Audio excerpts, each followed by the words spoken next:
वक्त हम मदीना शरीफ के लिए मक्का से निकले हैं और जम्मू पहुँचे हैं। ये हमारे दो छोटे भाई हैं, नबील भाई हैं, हमदान भाई हैं, जो हमको कुछ इंग्लिश में और अरबी में सिखाते हुए ले चल रहे हैं। ये रास्ता देखिए माशाअल्लाह कितना सुंदर सा है।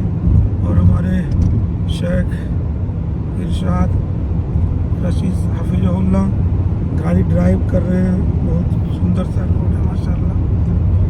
हम लोग कोशिश कर रहे हैं कि 2 घंटे में दूरी तय कर लें और मुमकिन है हो जाएगा।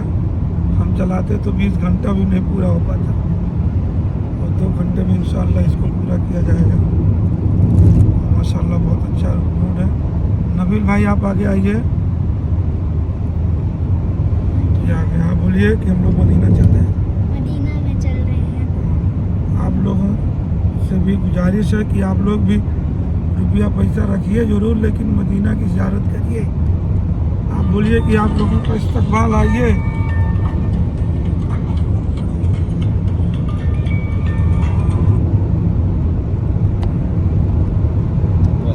हमदान भाई आप आइए, आप भी सलाम कर लीजिए। आइए सामने आइए, बोलिए अस्सलाम वालेकुम।